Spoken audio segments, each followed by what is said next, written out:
Bihar live 7 खबर की तह तक। एमएलसी चुनाव को लेकर राजनीतिक सरगर्मी तेज है। बिहार के सभी एमएलसी सीट पर अपना अपना पक्ष में उम्मीदवार वोट मांग रहे हैं और उम्मीदवार के समर्थक भी गांव-गांव जाकर पंचायत जाकर पंचायत के प्रतिनिधियों से वोट मांगने का काम कर रहे हैं। गया जहानाबाद अर्बल सीट काफी हॉट माना जा रहा है और यहां त्रिकोणात्मक चुनाव की बात भी की जा रही है। गया सीट में क्या है अभी तक के रुझान, इसी पर बात करने के लिए हमारे साथ मौजूद हैं जहानाबाद के राजद विधायक कुमार कृष्ण मोहन उर्फ सुदय यादव। सर, स्वागत है आपका बिहार लाइव 7 में। सबसे पहला सवाल यही उठता है कि आप लोग लगातार जो है कई महीने से जनसंपर्क कर रहे थे, पंचायत के प्रतिनिधियों से वोट मांग रहे थे। अब कुछ ही दिनों में जो है आचार संहिता जो है लग जाएगी, चुनाव प्रचार थम भी जाएगा। क्या लग रहा है, कहाँ देख रहे हैं अपनी पार्टी को, अपने उम्मीदवार को? देख लीजिए, यह चूँकि राष्ट्रीय जनता दल का ही सीट रहा है पहले भी,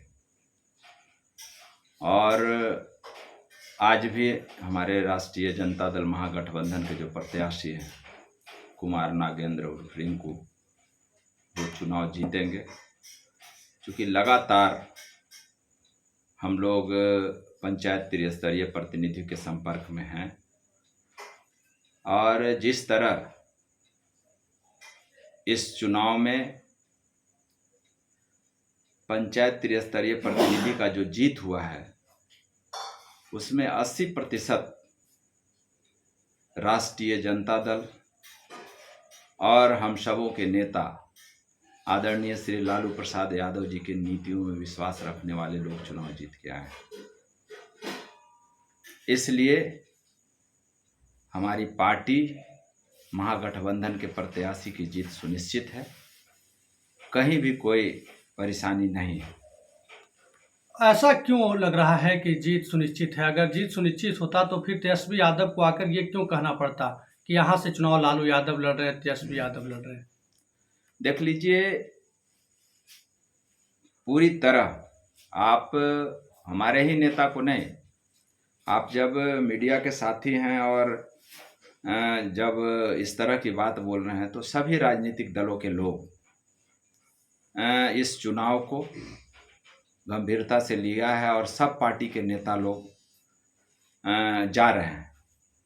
और इस बिहार की धरती पे और बिहार के आवाम जो लगभग 13 करोड़ आबादी है, यह आदरणीय तेजस्वी यादव को नेता मानती है। तो यहाँ तो सब लोगों के मन में होता है कि हमारे नेता का एक झलक हो जाए।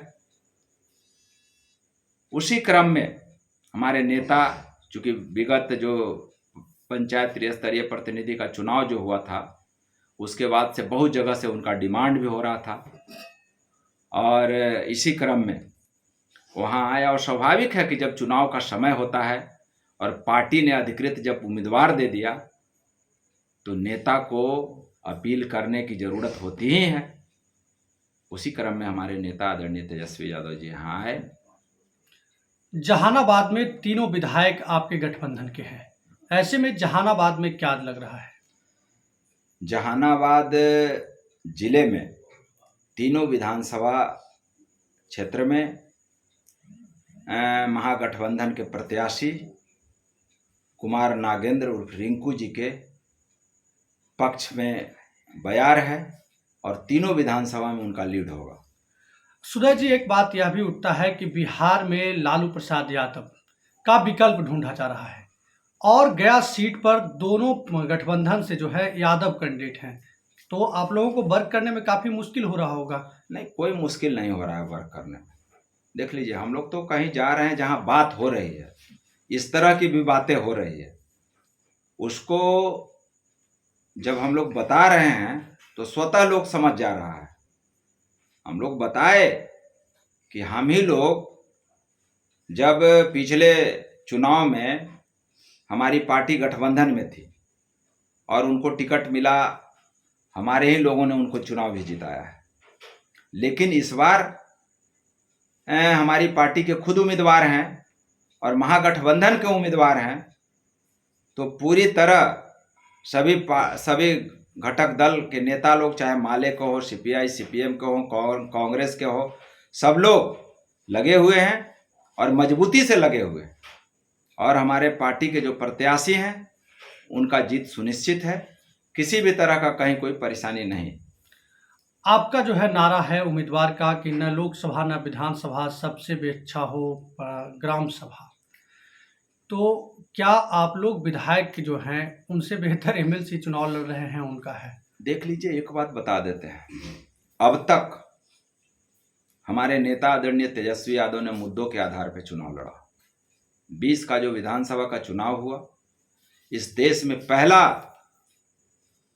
कोई नेता जो मुद्दों के आधार पर चुनाव लड़ा। और दूसरा, अभी जो पूरे बिहार में 24 सीट पे जो एमएलसी का चुनाव हो रहा है, और जो हमारा क्षेत्र गया, जहानाबाद, अरवल स्थानीय निकाय का जो क्षेत्र है, और हमारे पार्टी राष्ट्रीय जनता दल महागठबंधन के जो प्रत्याशी हैं कुमार नागेंद्र, वो मुद्दे के आधार पर चुनाव मैदान में है। क्या प्राथमिकताएं हैं आप लोगों की?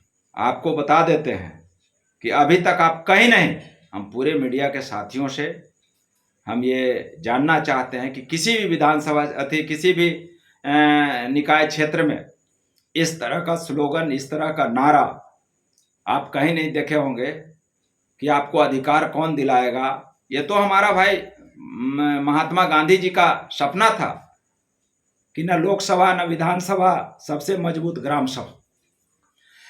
तो इसको मजबूती दिलाने के लिए हमारे प्रत्याशी दृढ़ संकल्पित हैं, और इन्होंने जो नारा दिया है, इन्होंने जो घोषणा किया है, उसको लेकर के पंचायत स्तरीय प्रतिनिधि लोग काफ़ी उनके तरफ आशा भरी निगाहों से देख रहे हैं और उनके पक्ष में अपना समर्थन दे रहे हैं। सर, तेजस्वी यादव का जो है भूमिहारों की साधने की बात भी कर रहे हैं। वो कह रहे थे कि यादव को अब भूमिहार को भी वोट देना पड़ेगा, तो क्या इस सीट पर भूमिहार आप लोगों को वोट दे रहे हैं? देख लीजिए, हमारे नेता आदरणीय तेजस्वी यादव जी लगातार A to Z की पार्टी की चर्चा कर रहे हैं, और उसी हिसाब से कहीं कोई ये नहीं कह सकता है कि हमारी हिस्सेदारी नहीं मिली। और सभी लोगों के, सभी जाति धर्म के लोगों को हिस्सेदारी दिया है उन्होंने, और इसी के चलते आज हमारे नेता पूरे बिहार में और पूरे देश में लोकप्रिय हो रहे हैं। गया में आरजेडी का जो है झंडा फहरेगा। आप देखे होंगे कि पिछले जो विधानसभा का आम चुनाव हुआ, उसमें पूरे मध्य बिहार में, मिडिल बिहार में कहीं सरकारी पार्टी या गठबंधन का खाता भी नहीं खुला। पूरी तरह से राष्ट्रीय जनता दल महागठबंधन का परचम लहराया, और फिर इस निकाय के चुनाव में फिर उसी चीज को रिपीट होने जा रहा है, और राष्ट्रीय जनता दल का झंडा बुलंद रहेगा, पूरी तरह फहरता रहेगा। ये यहाँ के जनप्रतिनिधि, पंचायत प्रतिनिधि दृढ़ संकल्पित है। चलिए, बहुत बहुत धन्यवाद सर, आप समय निकाले। तो ये हमारे साथ जहानाबाद के राजद विधायक कुमार कृष्ण मोहन उर्फ सुदय यादव थे। इनका साफ कहना है कि गया में आरजेडी का झंडा फहरेगा। यहाँ से जो चुनाव लड़ रहे हैं रिंकू यादव, उनकी जीत तय है।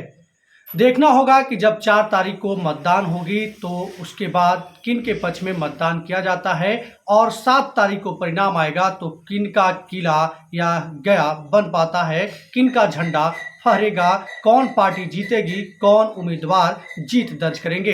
बहरहाल आप लगातार खबरों के साथ बने रहने के लिए देखते रहें बिहार लाइव 7। जी नमस्कार, मैं सत्येंद्र कुमार लोजपा प्रत्याशी हूँ। सभी जनप्रतिनिधियों से आग्रह है कि बार बार उन लोगों को देखा है, अगर मुझे भी एक बार मौका देने का कोशिश करें। 4 तारीख को अपना बहुमूल्य वोट जाकर मुझे दें 3 नंबर पर।